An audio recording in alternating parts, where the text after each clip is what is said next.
Bueno, mientras eh, Janet nos alista el registro de asistencia, pues quiero darle la bienvenida a todos ustedes, y en especial a la doctora Marcela Mercado, quien muy gentilmente ha aceptado nuestra invitación para estar esta noche aquí con nosotros. Bienvenida, doctora Marcela, me encanta verla, aunque sea por este medio. Vamos entonces, doctora, tiene el micrófono cerrado, por favor lo Buenas active. noches. A mí también me encanta verla, aunque sea por este medio. Un abrazo grande. Totalmente. Bueno, les cuento quién es nuestra invitada especial de hoy. Es bacterióloga. Eso es lo más importante de todo esto, porque es que, eh, doctor Norton, usted que nos ha acompañado, pues pensamos que los bacteriólogos nada tenemos que ver con la investigación, solamente ese trabajo de grado que hay con dolor de cabeza tenemos que realizar, pero resulta que hoy en día hay varios bacteriólogos haciendo investigación. La doctora Marcela hasta hace mes y pico era la directora de investigación del Instituto Nacional de Salud. Ella es bacterióloga javeriana y pues por todo eso que ella logró durante su permanencia en el Instituto Nacional de Salud, y porque yo sé lo gomosa que es con la investigación, entonces quisimos que estuviese esta noche aquí con nosotros para compartir toda esa vida de ella, investigación. Sobre todo, doctora Marcela, saber si usted durante su formación le gustaba la investigación o no le gustaba, y luego cómo se fue apasionando por este tema. Nuevamente, bienvenida y somos todo oído con usted. Bueno, qué placer poder compartir estas horas de la noche con ustedes. Gracias por ponerse atentos en este tema y sacar una parte de su tiempo de descanso para escuchar y compartir, porque como es un conversatorio, pues vamos a conversar. Eh, La doctora Eva, si bien lo dijo, hace muy poco, no más de un mes y medio, me retiré del Instituto Nacional de Salud después de 10 años de trabajo en investigación, pero toda mi vida he sido investigadora, desde siempre, desde muy chiquita, incluso antes de trabajar de estudiar bacteriología en la Javeriana, a mí me gustaba el tema. Eso es algo con lo que uno nace realmente, cada persona empieza a ver sus talentos y empieza a formarlos y a organizarse en la vida hasta que llega a ese lugar, donde, donde para mí era lo mejor estar, que fue el Instituto Nacional de Salud, al que le debo gran parte de mi formación. Entonces, también siempre quise estudiar bacteriología, siempre, y, y me gustaba mucho indagar. Y yo pienso que desde los colegios el tema de la indagación es importante hacerle caso a los niños, es importante escucharlos, es importante generar semilleros de investigación desde los colegios, eh, porque la investigación no solamente es ir a la NASA, la investigación de pronto no solamente es trabajar en ingenierías, sino que la investigación también es de cosas pequeñas como las que nosotros manejamos. Entonces, durante todo ese tiempo de formación pues que realicé en pregrado y en posgrado, y yo fui profesora de la Javeriana durante 16 años, pues lo que dictaba era investigación, era metodología de la investigación, diseño de investigación. Posteriormente yo hice epidemiología clínica en la Javeriana también, en la Facultad de Medicina, y choqué un poco porque ya el tema ahí era un poco más de escritorio. Entonces, el epidemiólogo clínico es un epidemiólogo que trabaja mucho en investigación, pero no en trabajo de campo. Trabaja mucho número, mucho diseño, es muy protocolario en sus cosas. Entonces, también trabajé gran parte de mi vida profesional en epidemiología clínica. Y ahí en mi tesis, bueno, mi tesis de pregrado, yo hice investigación en agua en Postobón, en la empresa Postobón. Eh, buscando coliformes totales y coliformes fecales en agua de bebida envasada. Y también fue muy, muy retador porque era un campo de microbiólogos y pues logramos hacer grandes cosas. Y posteriormente trabajé en Chagas, en la tesis de maestría, con cardiólogos que veían cómo les llegaban a su consultorio personas con posible infección por Chagas, pero que las pruebas daban negativas y todo lo que tenían a su alrededor, el contexto epidemiológico, los exámenes clínicos, lo clasificaban como un paciente chagásico. Sin embargo, las pruebas de clínicas, o las pruebas de laboratorio, la inmunofluorescencia y la prueba de ELISA, en algunos casos daba negativa. Entonces, en un almuerzo sencillo con el cardiólogo, electrofisiólogo hemodinamista, Miguel Vaca, me dijo, yo veo muchos pacientes así y las pruebas me dan negativas. Entonces empezamos a trabajar un poco el tema de las pruebas diagnósticas, que finalmente es en lo que yo me he vuelto experta, en análisis y validación de pruebas diagnósticas. Empezamos a mirar cuál podía ser la causa de tener falsos negativos en los pacientes que viniendo de área endémica y tener toda una historia de posible infección por Chagas, daban resultados negativos. Y es así como empezamos a indagar y a revisar cuál era la causa, y en ese momento todas las pruebas que se usaban para diagnóstico de Chagas venían de una cepa producida en Chile, o una cepa de tripanosoma aislada en Chile, que tenía más asociación con enfermedad gastrointestinal, o sea, Chagas asociado a la parte digestiva. Y nuestro Chagas en Colombia y de Colombia hacia arriba, y bueno, Bolivia y todo esto, es más cardiopático. Entonces, por supuesto, íbamos a tener unos falsos negativos interesantes porque las cepas eran diferentes, tenían unos tropismos diferentes. Entonces se nos ocurrió hacer unas pruebas colombianas con cepas de Trypanosoma cruzi colombianas, que estaban aisladas en el Instituto Nacional de Salud. En esa época también trabajé en el Instituto Nacional, pero de otra manera, como investigadora desde la Universidad Javeriana. Y eh, topé con unas personas maravillosas que trabajaban en investigación básica, que trabajaban con ratones. Entonces nos tocó cultivar en el ratón las cepas de Trypanosoma, extraerlas, purificarlas y ponerlas en las laminitas de inmunofluorescencia y hacer una ELISA in-house con nuestras cepas. Utilizamos 4 cepas, me acuerdo, de diferentes partes del país, para tener como una mezcla de ellas y poder tener unos resultados operativos de la prueba mucho mejor. Y, oh sorpresa, entonces esa prueba funcionó muy bien, la prueba de inmunofluorescencia y la ELISA in-house, y esos pacientes que estaban dando negativos con todas esas características clínicas positivas, nos empezaron a dar positivos. Y esa prueba es la que actualmente se usa in-house en nuestro país y se hace con cepas que son nativas. Actualmente existen muchas pruebas rápidas.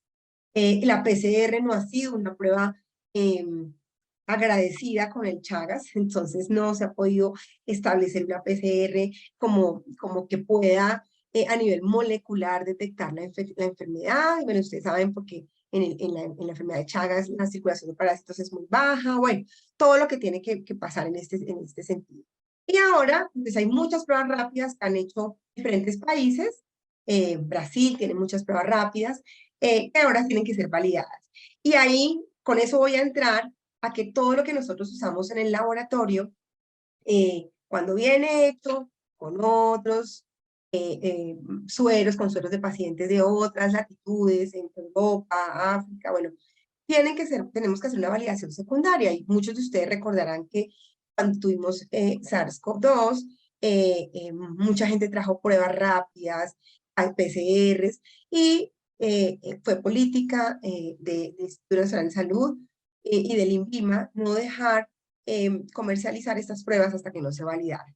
Entonces, todo empieza en el laboratorio, todo empieza por preguntas sencillas de investigación, y durante todo ese tiempo yo he intentado, y estoy segura estoy segura, es algo que queremos trabajar, que desde que nosotros no seamos simplemente, eh, manejemos simplemente las cosas dentro del laboratorio como de rutina, cojamos nuestro bolso y salgamos rápido para la casa, sino que tengamos un poco de iniciativa en lo que hacemos, porque resulta que esas cosas raras que pasan en los hospitales ocurren, se pueden observar en dos lugares. Se pueden observar en la unidad de cuidado intensivo, con esos pacientes que no tienen resolución de nada, que no se sabe qué es lo que pasa, que se les hace todo y todo les da negativo, o en el laboratorio, donde encuentro esas cosas extrañas que a veces tenemos que llamar y preguntar a ese paciente de dónde, cuando estamos en un hospital, sobre todo ese paciente de dónde viene, o ese paciente hace cuánto está hospitalizado, y ahí nos vamos dando cuenta de ciertas cosas. Entonces, en esos dos lugares, en urgencias todo pasa muy rápido y ellos no tienen tiempo de pensar realmente qué puede pasar más allá de salir rápidamente del paciente y de su urgencia. Pero en la unidad de cuidado intensivo y en el laboratorio, nosotros sí tendríamos la posibilidad de pensar un poco más cuando hacemos esos cultivos que dan súper resistentes a todos, cuando tenemos unas láminas de sangre que realmente son muy extrañas. Entonces, es ahí donde yo pienso que salen esas cosas que son extrañas, definitivamente. Entonces, es un llamado para que siempre estemos indagando. Nosotros somos súper observadores, o sea, el bacteriólogo que no se ha organizado y observador, no es bacteriólogo, está en otro lado. Entonces, todo el tiempo nosotros estamos observando la más mínima cosa, estamos acostumbrados a, a patrones. Entonces, cuando algo se nos sale del patrón, tengan la seguridad que eso es otra cosa. Entonces, ustedes, yo sé que todos me entienden porque uno está mirando siempre el mismo patrón, sale y dice, ah, esto puede ser tal cosa. Y después se dice, ay, ¿se acuerda ese paciente que estuvo en tal cosa? Ah, sí, era lo que yo pensaba. Porque como estamos tan encasillados a ver siempre lo mismo, cuando vemos algo que no es como lo cotidiano, eso es a lo que tenemos que poner la atención en las diferentes áreas, en los diferentes áreas del laboratorio, en las diferentes especialidades que tengamos en el laboratorio. Creo que todos pues, podemos hacer grandes cosas. Dios me dio la posibilidad y la gran oportunidad de dirigir el instituto más importante de Colombia, de dirigir la investigación en el instituto más grande, más importante en Colombia, y uno de los más importantes en Latinoamérica, junto con el Fiocruz en Brasil. Y es muy grato cuando uno escucha decir lo que se hacía allá, se hacía bien, nuestro referente es Colombia, qué bueno cómo trabajan en Colombia, y yo creo que no es solamente el instituto. La mayoría de nosotros los colombianos trabajamos muy, muy bien, y nosotros somos muy, muy estrictos en el control de calidad, en el manejo de las muestras, de cómo lo hacemos, y muestra de esto fue cómo manejamos la pandemia. Yo creo que parte del éxito que se tuvo fue el manejo de la pandemia en cada uno de los laboratorios. Yo recibía muchas llamadas de bacteriólogos muy juiciosos y pues, que estaban angustiados por una u otra cosa, o que nos decían, mire, esta prueba no funciona, o qué pasará si yo le hago esa modificación. Y ustedes, yo sé, todos lo hemos hecho, hemos modificado las pruebas en el laboratorio, porque ahorramos reactivo, porque le cambiamos las absorbancias a ver si nos da mejor así o así. Y todo eso es probar, es indagar. Pero nuestra vida rápida no nos permite anotar ese tipo de cosas. Creo, estoy segura, y siempre soy defensora de que en los hospitales, en el comité de investigación y en el comité de infecciosas, tiene que estar una persona del laboratorio, no solamente para que la muestra sea procesada rápidamente en la urgencia, sino para que ese tipo de cosas sean valoradas. Tenemos que invitar a nuestros infectólogos, a nuestros internistas, a nuestros intensivistas al laboratorio a que vean lo que nosotros hacemos y cómo lo hacemos, que no piensen que una PCR es algo muy rápido o es algo en el que el bacteriólogo no tiene que trabajar, o el biólogo molecular no tiene que trabajar entendiendo qué es lo que tiene que preparar. Creo que es una oportunidad que nos debemos todos, y todos tenemos esos amigos, esos médicos que confían en nosotros y podemos acercarlos un poco al trabajo que hacemos. Entonces, yo pienso que hacer investigación no es del otro mundo. Hay cosas muy sencillas que han cambiado la historia, eh, y que creo que la pueden seguir cambiando. O sea, tener la posibilidad de indagarnos, de preguntar. En los laboratorios también deberíamos tener un comité que no sea el comité de calidad y las pruebas de habilidad y bueno, todo ese tipo de cosas, habilitación y bueno, obviamente en calidad también hay muchas cosas que investigar, pero deberíamos tener otros comités en los que nos permitan poder actuar en ese tipo de cosas. Y a mí me encantaba cuando estaba en un hospital asistir a los clubes de revista. Ustedes deben seguir asistiendo, los que trabajan en hospitales, a club de revistas, ponerse a la altura para poder discutir un caso, porque nosotros estar de pronto frente a una máquina mucho tiempo o frente a un microscopio mucho tiempo nos limita un poco el tema de poder conversar fluidamente acerca de lo que sabemos hacer. Y a mí me encanta cuando tuve que ir a varios laboratorios, escucharlos y sus ideas y cómo pueden resolverlas desde la parte clínica. Es bien interesante. El problema es que siempre vamos de afán, no hay unos comités dentro de estas instituciones que nos avalen, que nos apoyen. Sin embargo, pues yo creo que así como tuvimos la capacidad de cambiar la situación de diagnóstico y pasar a un diagnóstico molecular en poco tiempo, muchos de los laboratorios, yo creo que también podemos cambiar un poco la forma de ver las cosas y también hacer este tipo de análisis al interior de nuestro laboratorio. Yo creo que con la doctora Eva, que ha sido una investigadora también toda la vida, una profesora que todos conocemos, desde estas charlas del colegio, nos podemos motivar, podemos empezar a hacer cosas pequeñas, pero que tengan un impacto interesante, por lo menos en nuestro gremio.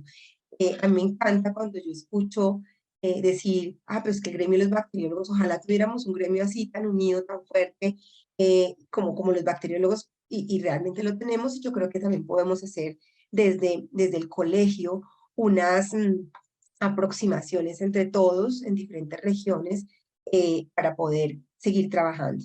Hoy, para hablar un poco de pronto de dónde salen los temas de investigación, y yo hice unos apuntes para poder no salirme del tema hoy, de lo que yo quería tocar. Pero imagínense que hoy, viniendo me venía manejando y me llamó una infectóloga, la infectóloga Marta, una infectóloga pediatra de la Fundación Cardioinfantil. Siempre yo estoy con el ginecólogo, que todo para monkeypox, para, bueno, todo esto. Hace poco, antes de salir del instituto en diciembre, ustedes recordarán que hubo un pico importante de infección respiratoria. Todas las unidades de cuidado intensivo estaban repletas y todo el mundo decía, eso es un adenovirus porque no es COVID, no son niñitos. Entonces yo dije, ¿quién les dice a ustedes que es un adenovirus? No, pues el FilmArray nos dice que es un adenovirus, tenemos poquitos sincitial respiratorio, tenemos poco enterovirus, y yo dije, bueno, pues miremos. Entonces en todos los infectólogos, eso fue en un comité de expertos que tuvimos, y entonces yo les dije, pero salgamos de la duda, hagamos rápidamente un censo con 6 hospitales en Bogotá, y me mandan todo lo que tengan. Obviamente yo estaba en el instituto, eso es algo que se puede hacer en el instituto. Entonces yo le dije, mándenme todos los niños que tengan en unidad de cuidado intensivo, en unidad de cuidado intensivo intermedio, y hospitalizados, todo lo que tengan en un mes, y miramos en un mes qué es lo que tienen, de qué se están enfermando los niños y muriendo los niños, y qué comorbilidades están más asociadas. Entonces, listo, ellos muy juiciosos con todo lo que puede pasar en un hospital para pedir la muestra, para el consentimiento informado, pero como esto es vigilancia, era vigilancia por laboratorio, pues fue un poco más fácil. Sin embargo, algunos hospitales fueron más complicados, pero tuvimos al final del mes más o menos 450 muestras de niñitos.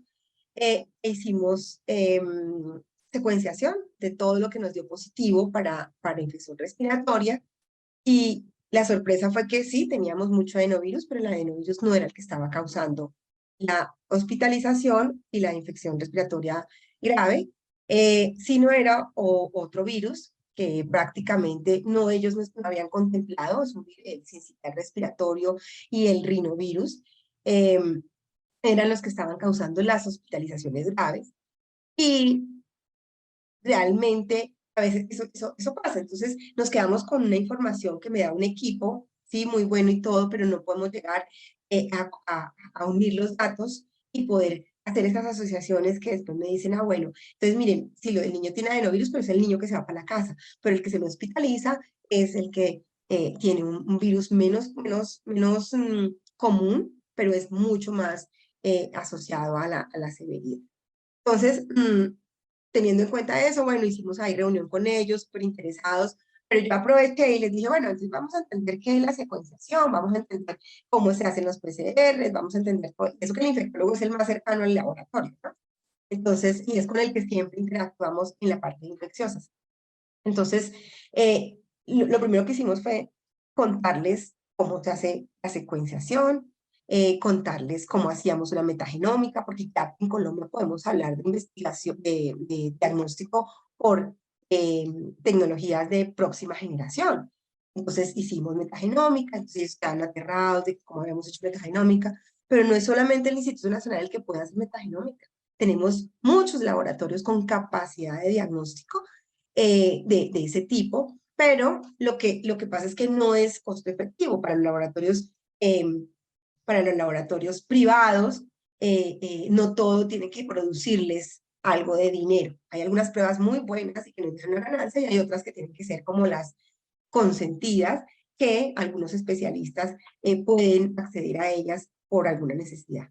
Y creo que la capacidad instalada en Colombia después de la pandemia con los laboratorios quedó muy alta, como para dejar de desperdiciar todo este tipo de equipos y todo este tipo de tecnología, y algunos pueden unirse por regiones, mirar cómo hacer ese tipo de aproximaciones.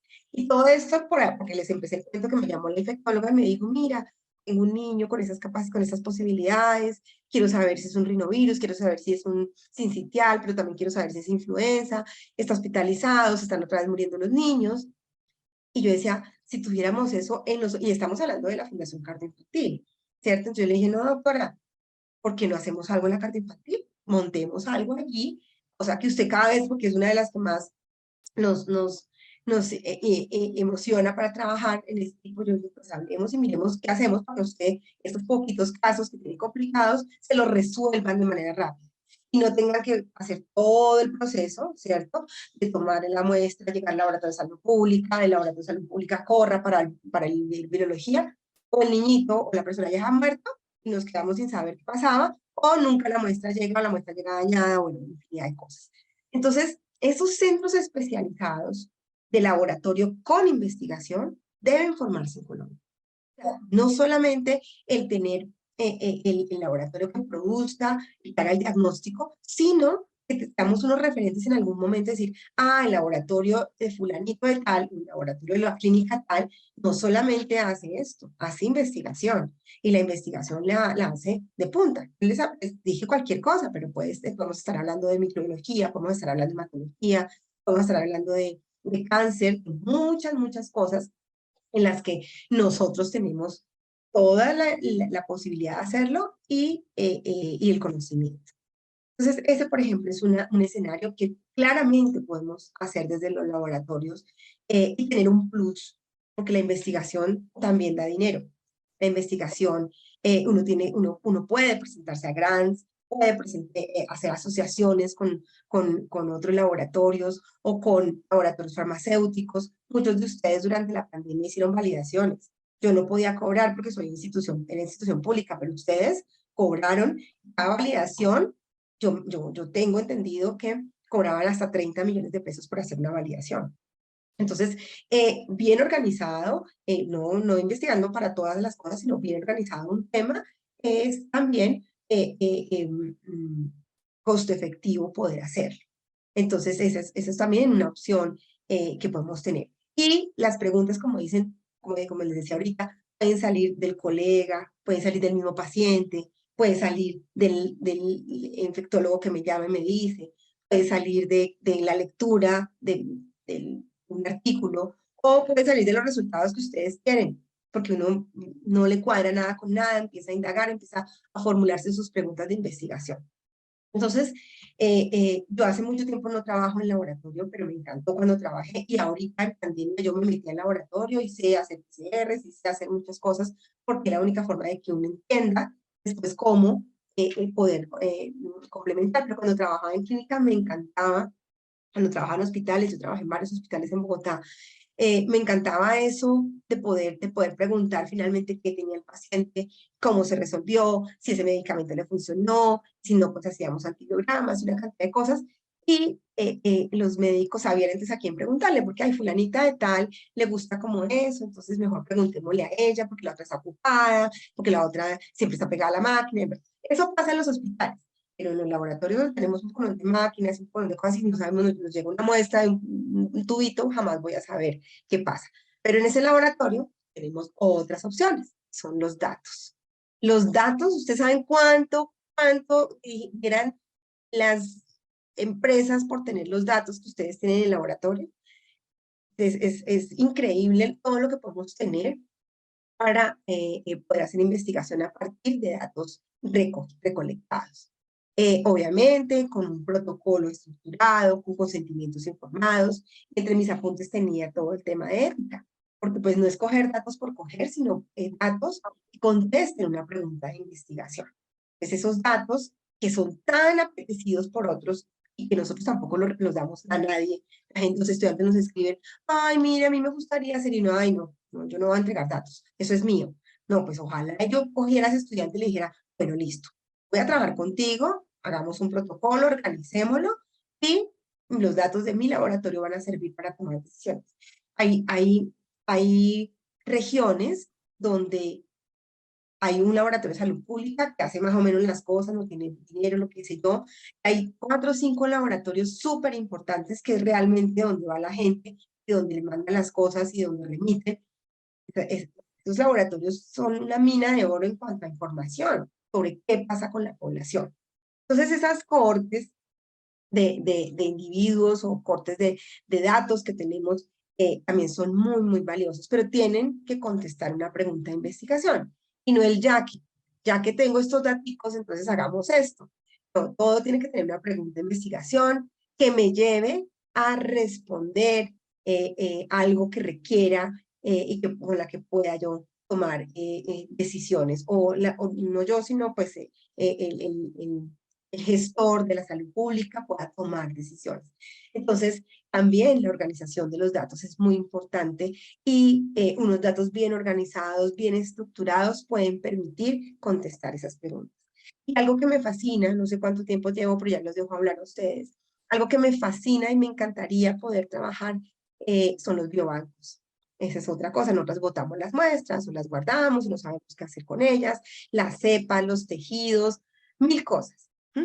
Y siempre tenemos una nevera que quisiéramos coger todas esas muestras y botarlas, porque no podemos tener más refrigeradores, no podemos comprar más Redcos. Entonces, ¿qué hago con esas muestras? Pues organícenlas. Los biobancos, hace muy poco, el 13 de enero, salió la ley de biobancos en Colombia, después de años de trabajo. O sea, la ley de biobancos la estábamos haciendo desde hace más o menos 6 años. Y se presentaba al Congreso, y después no la quitaban, y después, bueno, lo que fuera. Entonces, esa ley de biobancos permite que se creen los biobancos en las instituciones, y esos biobancos, bueno, uno para qué tiene un banco, uno para qué usa un banco, para depositar, pero para también hacer transacciones, ¿cierto? Uno deposita, saca, transfiere, pide préstamo, paga el préstamo.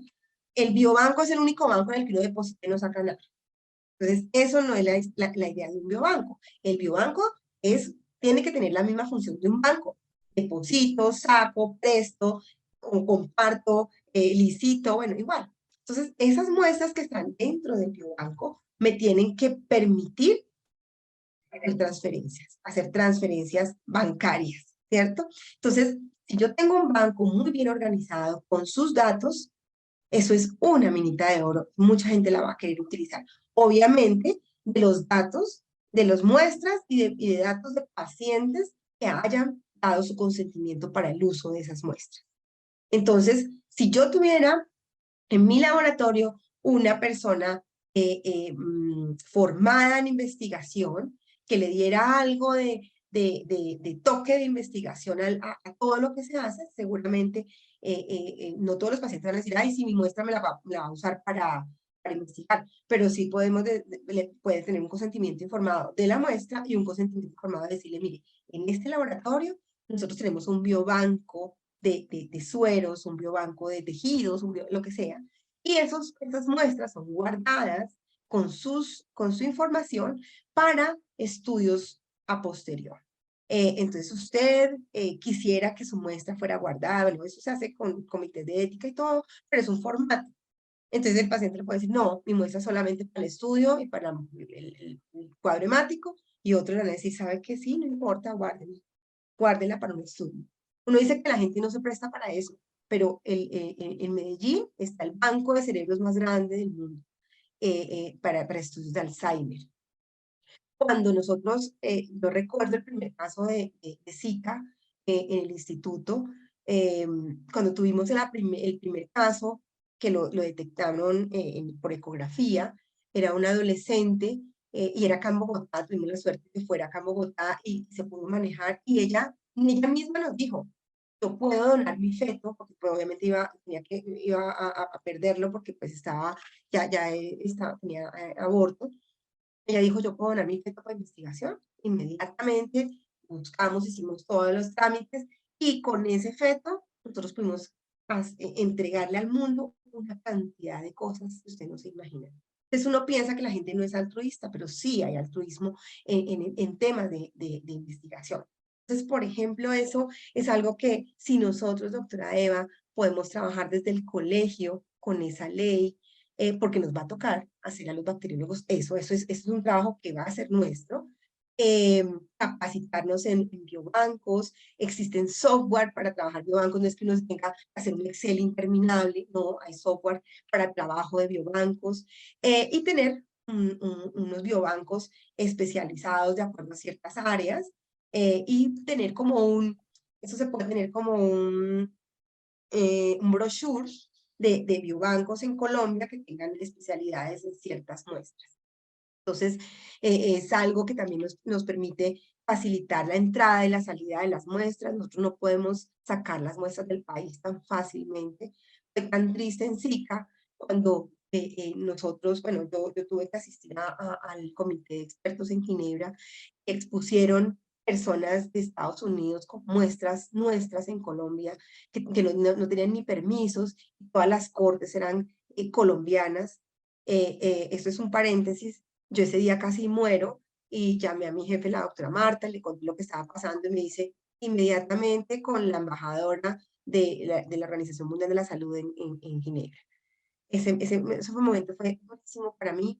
Tuvimos que llamar la embajadora, mandó una carta a la expositora que era de la Universidad de Washington diciendo que no había un experto diferente al que estaba asistiendo, que era yo, que tuviera permiso de haber sacado las muestras de Colombia. Y eso se me armó una locura, que ustedes no se imaginan. Pero eso pasó por no tener control sobre las muestras o porque la gente, los investigadores, que no son muy éticos, por aparecer en un artículo, por ganarse un grant o por alguna cosa, ofrecen las muestras sin permisos y las sacan para que otros hagan investigación. Eso es muy, muy común. Entonces, si nosotros tuviéramos nuestros biobancos organizados, eso no pasa, porque el investigador de afuera pide un permiso, las muestras son sacadas de manera legal, se hace un convenio entre las instituciones, ellos trabajan con lo que nosotros queremos que nos entreguen y nosotros participamos en su investigación. Entonces yo creo que ese es un tema muy, muy interesante que hay que plantearse, está incipiente, la ley salió el 13 de enero y yo creo que nos va a afectar muchísimo porque donde más están las muestras para hacer biobancos es en el laboratorio clínico. Porque también hay biobancos pues, de tejidos, de los que trabajan en cáncer, las biopsias, bueno, infinidad de cosas. Entonces, yo creo que ese es un buen área de trabajo muy poco explorada, que nos puede generar muchas cosas. Entonces, pues yo simplemente mi charla era, no utilicé sino dos de los punticos que había anotado. La doctora Eva me dice, motívelos a investigar. Siempre debería ser como coaching. A mí me encanta motivar, me encanta la investigación, hemos hecho 1000 cosas maravillosas, no solamente en el instituto, sino en otras instituciones, desde antes, en la Javeriana, bueno, cosas maravillosas. Y ojalá algunas de las cosas que hayan escuchado que les dije hoy los pueda motivar. Estoy a sus órdenes para que esas motivaciones cojan forma, cojan fuerza, y si a alguno le quedó algo interesante de lo que yo he comentado hoy, con mucho gusto los puedo dirigir, coordinar, ayudar desde el colegio, que creo que ellas han sido motivadoras para nosotros también en todos los aspectos que tienen que ver con nuestra carrera. Entonces, me dijeron 40 minutos, yo en 42, muy feliz, pero quiero escuchar si de pronto hay preguntas, doctora Eva. Claro que sí, Entonces, mi doctora. Le vamos a dar la palabra a los que quieran participar. Hay cosas bien interesantes que usted en estos minutos nos ha dicho, y es que en verdad siempre pensamos en el comité de calidad, en el comité de infecciosa, pero ya tenemos que despertar para tener nuestro comité de investigación. ¿Y saben por qué les digo, mis queridos colegas? Porque en el premio a la investigación, cuando les pedimos que venga la autorización de un comité de ética, dice, no, es que eso se hizo en el hospital y en el hospital no hay quien me avale.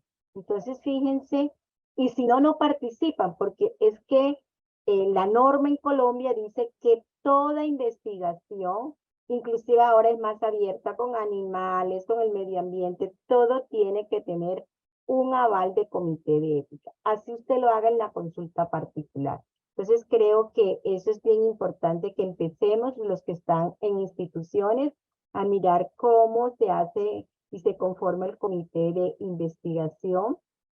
Lo otro que nos comentaba usted, doctora, es cómo desde todo ese amor que tiene por todos los objetos del conocimiento, usted dijo, es que a la larga me especialicé en validación y verificación de pruebas.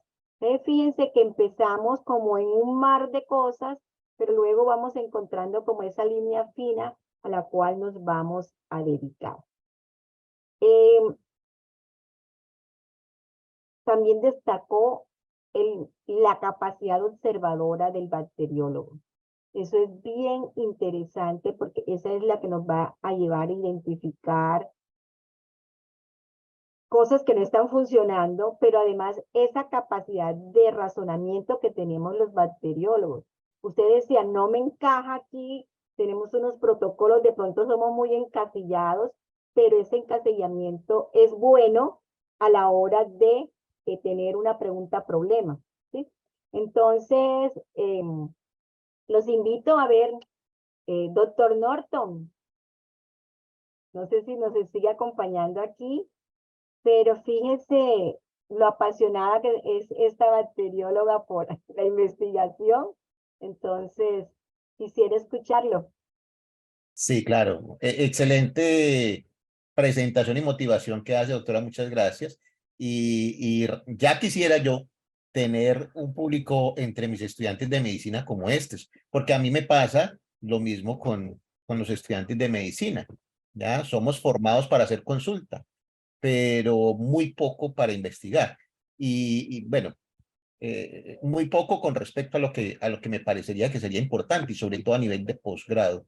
Eh, Usted lo ha mencionado, tenemos tanta información y tantos datos y tantas bases de datos, y si bien apenas nos tocan un poquito en la formación de pregrado, el tema de la investigación, eso nos hace limitarnos mucho a toda la cantidad de cosas que nosotros podríamos producir desde el punto de vista del conocimiento, desde el punto de vista de nuevo conocimiento, ya como usted lo mencionó, para ayuda de nuestros pacientes. Inclusive Usted mencionó bastante el laboratorio clínico, creo que también es importante mencionar a los bancos de sangre que tienen tanta información supremamente útil, inclusive para el nivel local, para conocer cómo es la situación ya a nivel local, que nos pudiera dar a nosotros desde el punto de vista asistencial algunas herramientas para hacer las cosas un poquito diferente, probablemente a como lo dice la literatura, porque no siempre los pacientes se saben el capítulo del libro. Gracias, doctor. Perfecto, sí, La doctora señor. María Eugenia tiene la mano levantada. Por favor, la escuchamos, doctora.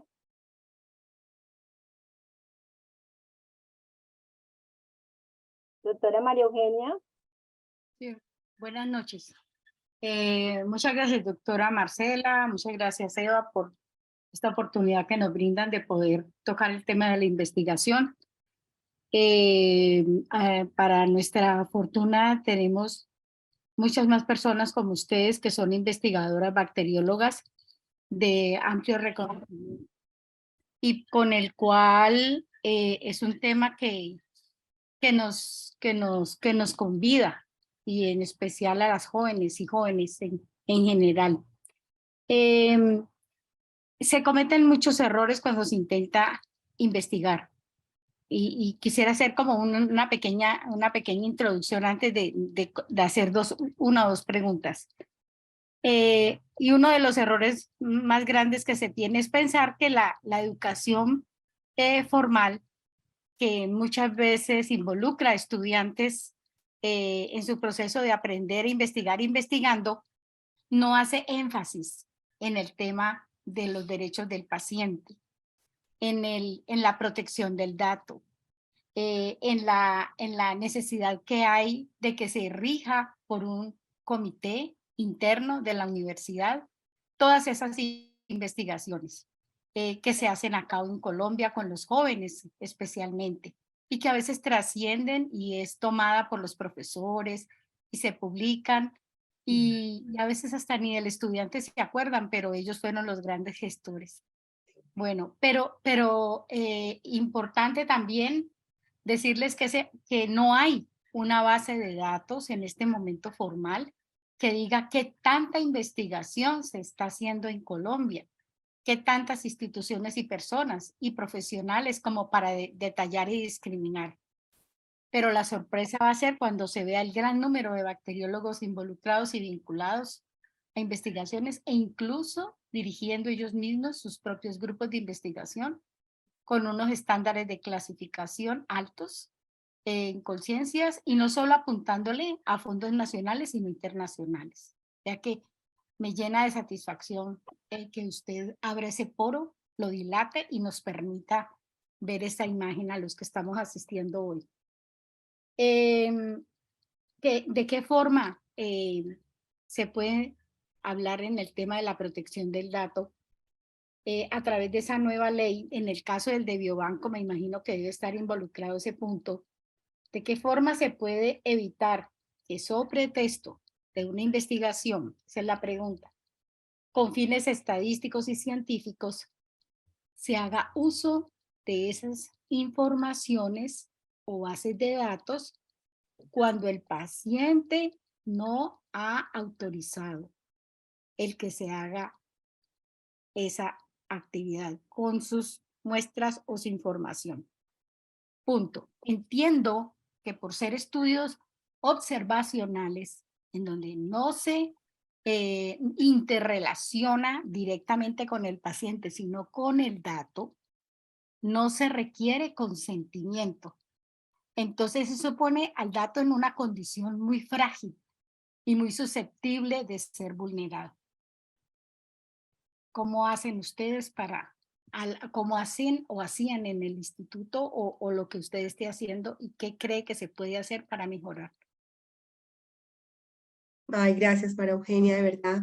Qué buena resumen y qué buena tu intervención, me encanta. Somos muchos los que estamos haciendo investigación, y yo en el instituto tenía un montón, y estudiantes, y bueno, todo. Me encanta cuando me encuentro con estudiantes y reconozco que están haciendo investigación.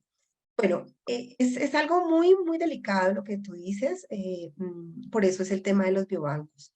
De para atrás, pues no podemos hacer gran cosa, porque si hemos sido juiciosos unos, no contados con los dedos de la mano. Entonces esos biobancos no han sido creados adecuadamente.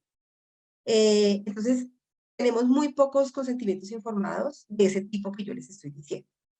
Entonces tenemos que hacerlos y definitivamente, como dijo la doctora Eva, toda investigación debe tener un aval de un comité de ética.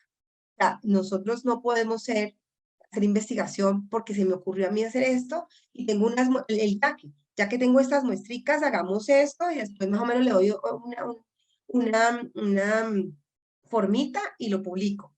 No, nada de eso, porque el dato es muy frágil. El dato recogido sin un objetivo específico a veces no me sirve. Entonces puedo tener muchos datos que no me sirven para contestar lo que yo necesito. Y los tiempos en que se recolectaron los datos. Yo puedo tener un biobanco muy viejo y si mezclo todo con datos nuevos, pues ya no es ni la misma población, ni los mismos factores de riesgo. Prácticamente la pandemia nos partió en dos la vida y nos partió en dos el mundo. Uno dice antes de la pandemia y después de la pandemia. Así es. Yo creo que ahora los datos que tenemos, las muestras que tenemos post pandemia, son muy diferentes a las que teníamos pre-pandemia por muchas cosas. Entonces siempre el consentimiento informado debemos tenerlo. Yo creo que también hay que hacer un directorio de cuántos bacteriólogos son bioticistas. Realmente es muy frágil el estado de la ética en investigación a nivel mundial. Y a mí me tocaba muchísimo cuando yo estaba en el instituto que llegaran de otros países a ver si nosotros teníamos esa fragilidad y podíamos entregar las muestras. Y yo negociaba, porque es que la investigación es un negocio, es una forma de hacer negociaciones. No es un negocio, me refiero económicamente, sino que tú tienes que saber negociar la información. ¿Qué gano yo? ¿Qué gana el país? ¿Qué gana el paciente? ¿Qué ganan mis investigadores? ¿Qué gana mi institución? Si yo a usted le doy mis datos. No es que, yo no sé si ustedes se acuerdan, de pronto el doctor Norton alcanza a acordarse, antes los visitadores médicos ofrecían el congreso con los tiquetes a México y entonces veía si le daban 10 pacientes y participaban en el artículo y ya. Entonces, así como les decía, y eso no pasó hace poquito tiempo. En 2016, 2017 fue chikungunya y Zika. Entonces, tuvimos ese problema hace muy poco tiempo. Entonces, el comité de ética y las características éticas dentro de las instituciones tienen que ser un pilar fundamental para evitar eso. Muy diferente lo que pasa en los institutos, tanto el Instituto de Cancerología, el INVIMA, el Instituto Nacional de Salud, el Instituto von Humboldt, porque como somos instituciones que hacen una investigación diferente, nosotros hacemos investigación de vigilancia. Imagínense yo haciendo investigación de sarampión y pidiéndole a cada persona que me dé un consentimiento informado para ver si le puedo tomar una muestra. Eso es imposible. O sea, la vigilancia como tal, la vigilancia por laboratorio y la vigilancia epidemiológica no requiere consentimiento informado. No quiere decir eso que como no requiere consentimiento informado yo puedo hacer lo que sea con esas muestras. Las muestras tienen que ser parte de un biobanco y de acuerdo a lo que ocurra, yo puedo utilizar esas muestras para otras cosas. Incluso los aislamientos que salen de esas muestras deben tener unos permisos específicos. Yo fui secretaria del comité de ética del instituto durante más o menos 4 años y era el pan de cada día. Tenemos que tener en los laboratorios o en las instituciones una oficina de propiedad intelectual, porque es que la gente pensaba que al instituto podían llamar y decirle, usted como es Instituto de Cancerología, Instituto Nacional de Salud, me hace favor y me entrega los datos de dengue del 2018. No, pero ¿cómo así que le va a entregar los datos? Ah, no, es que eso es libre. No, libre es cierta información. Dígame qué variables necesita y yo le hago una base de datos y le entrego esos datos, que son de vigilancia y son libres. Pero yo no le puedo entregar los datos de toda la vida que ha recogido todo el mundo para que haga su tesis de grado. Entonces, esas cosas tienen que pasar por comité, pasan primero por propiedad intelectual, hay cosas que se pueden entregar fácilmente. Si yo pido una cepa, pasan por comité de propiedad intelectual, más no por comité de ética, ¿cierto? Yo, qué sé yo, Universidad La Salle, quiero una cepa un microorganismo que no va a entregar una encefalitis equina, un virus de la encefalitis, o cualquier cosa que sea más sencilla, y pasa por un comité de propiedad intelectual y se pregunta para qué va a ser el uso, se pregunta el protocolo, y tienen que mandar una serie de cosas. Y otra cosa es cuando ya se pasa, el comité de propiedad intelectual no puede solucionar esa situación, tiene que solucionar el comité de ética.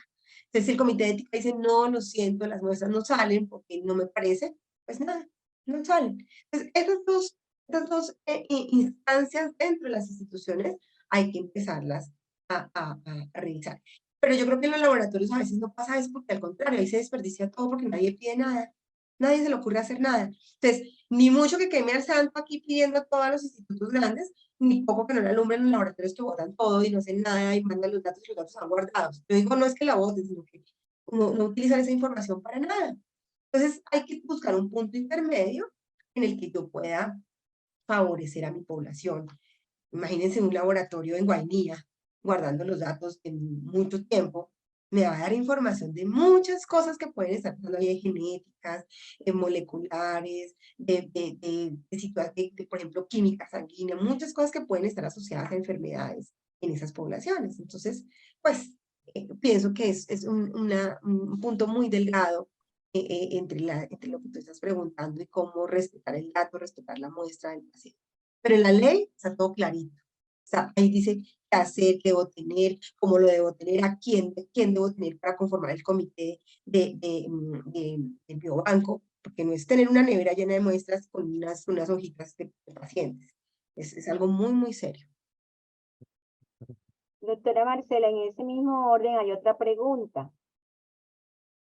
En el caso del laboratorio clínico de baja complejidad que haga investigación, ¿cómo puedo manejarlo de un comité de ética? De la misma manera. De la misma manera. Si el laboratorio es solito, o sea, un laboratorio que no esté dentro de una institución, tiene que buscarse los mecanismos para que le den aval para la investigación. Entonces, hay muchos comités de ética que reciben proyectos de investigación de afuera. El instituto no lo recibía, ni de tesistas ni de afuera, porque si no se revienta con todo lo que tiene ahí. Pero las universidades sí. Yo creo que la mejor manera de hacerlo, antes de que de pronto le ocurra a la doctora Eva desde el colegio hacer un comité de ética, que sería chéverísimo, que todas las cosas llegaran al comité de ética del colegio y pudiéramos avanzar un poco en el tema. Siempre péguense de un estudiante que venga a hacer su tesis, su trabajo, porque el estudiante tiene que presentar el trabajo en el comité de ética de la institución, de la universidad. Entonces, ese me favorece y me da el permiso para hacerlo. Entonces, no tengo yo como institución hacer un comité de ética que es tan complejo. Listo. Sí. O si está dentro de una IPS o con los otros miembros, pero sí, doctora Sonja, hay que buscar la forma porque ya eso está por ley en Colombia. Hay una mano levantada de la doctora Clemencia. Doctora Clemencia, ¿está por ahí?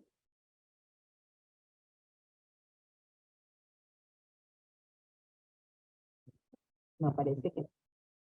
Bueno. Sí, sí estoy. Ah, bueno. Llegó corriendo. Estábamos esperando.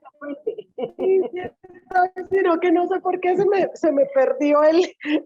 A veces Muy buenas noches pierde. a todos, doctora Marcela, qué alegría verla. Ay, qué alegría, doctora Clemencia. Me encanta No, y escucharla. de verdad, como siempre, excelente y enseñándonos, y de verdad, orgullo de todos.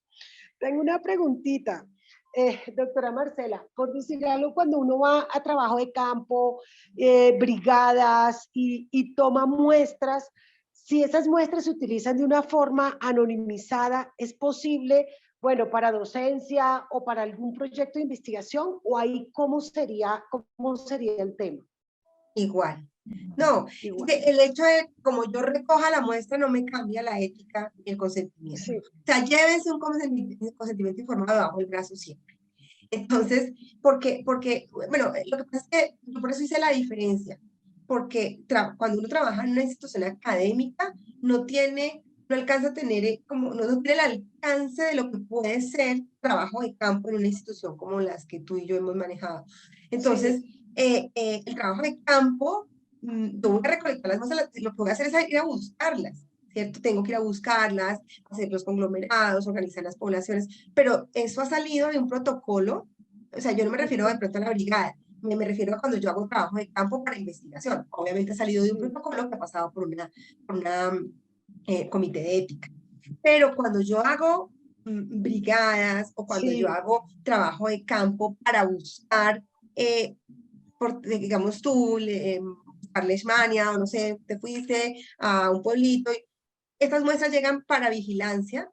Esas muestras, tú tienes consentimiento informado para el ejercicio de buscar el bicho que estás analizando por vigilancia, por diagnóstico, pero no puedo utilizarlas después para investigación. Ok. Tendría que tener un permiso especial. Diferente si yo encuentro algo ahí y tengo que hacer el ejercicio por vigilancia. Les voy a poner el ejemplo más fácil, mucho más fácil. Nosotros tuvimos una emergencia sanitaria por monkeypox en todo el mundo, ¿cierto? Entonces, las muestras llegan al laboratorio, pues al laboratorio de ustedes, o bueno, del laboratorio de la IPS, a donde sea, y ahí, pues si tenían la PCR para hacer monkeypox, pues se hacía la monkeypox, el monkeypox, si no se mandaba, se remitía a los laboratorios de salud pública, llegaban al instituto.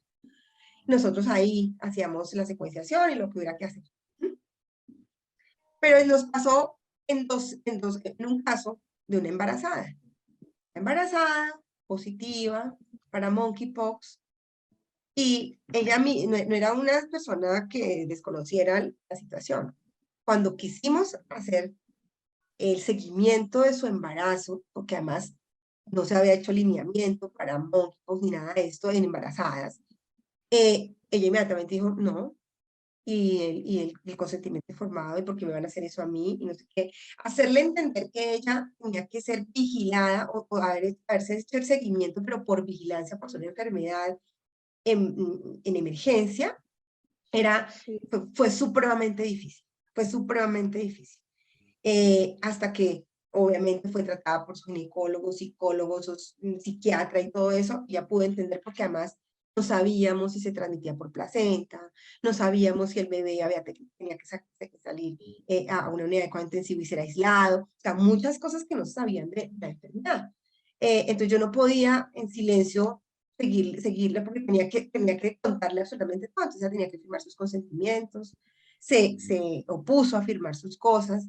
Al final, pues ya obtuvimos todas las muestras, pero fue muy, muy complicado.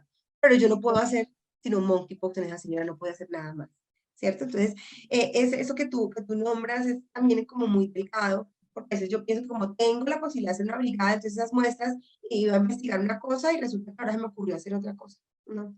Sí. Otro ejemplo así grandísimo que todos podemos tener fue el estudio de seroprevalencia. El estudio de seroprevalencia en Colombia, que tuvo 20.000 personas de 11 ciudades del país, yo tuve la precaución de hacer un consentimiento amplio y suficiente para cualquier cosa. Imagínense recoger 20.000 muestras de manera probabilística en otro momento. No, es imposible. Entonces yo pensé en HIV, pensé en arbovirus, pensé en hepatitis, con esas muestras de seroprevalencia para COVID. Y habían dos consentimientos. Yo estaba haciendo brigadas, estaba haciendo trabajo de campo, pero la persona yo le decía, mire, esa muestra después la puedo usar para otra cosa. Y si me dijo que no, pues ya la muestra se descartó. Y todas las que me dijeron que sí están guardadas allá para hacer las cosas que hay que hacer. Entonces, La tienen uno que precaución. pensarlo.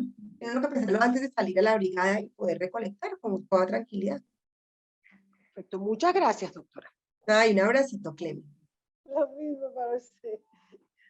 ¿Alguna otra pregunta? No, en el chat no veo más. Y no No, veo manitos levantadas. tan tímidas. Tímidos.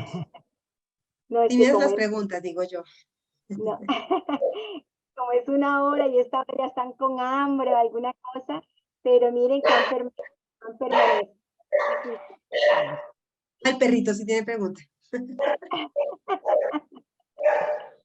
Bueno, a todos los que se conectaron, muchísimas gracias. Y a usted, doctora Marcela, ha sido muy enriquecedor escucharla, me quedan varias inquietudes, lo del comité de ética para esos laboratorios pequeños que quieran investigar y no nos quejemos por qué los bacteriólogos teniendo una mina de datos no quieren investigar, pues ahora con la norma sabemos que tenemos que darle otro tipo de apoyo. Y pues a todos los que escucharon a la doctora Marcela, mírense cómo desde la observación, cómo desde que el médico me diga no creo en tu dato, yo empiezo desde allí a sacar todo mi potencial científico, técnico y ante todo ético y empiezo a formularme preguntas y de allí pueden generarse muchas cosas. Feliz noche para todos. Este video se va a editar y pues posteriormente estará colgado en la página del CNV. Antes de irme quiero decirles algo. La doctora María Eugenia dijo algo muy importante. Hasta el momento no sabemos cuántos bacteriólogos están investigando, cuáles son sus líneas de investigación. Y ese va a ser precisamente el tema en Cali el 7 de septiembre, en el cual vamos a tener un simposio de investigación. Y si no somos tan ambiciosos, porque pues la verdad es que es muy poco el tiempo, pero sí por lo menos saber qué se está haciendo en la región pacífica de investigación por los bacteriólogos. Es una invitación a todos el 7 de septiembre vernos en Cali. Bueno, muchas gracias, doctora Eva, como siempre. Todo tan elegante, organizado. Y muchas gracias a todos porque hasta esta hora estuvimos conectados. Gracias, ojalá nos veamos pronto.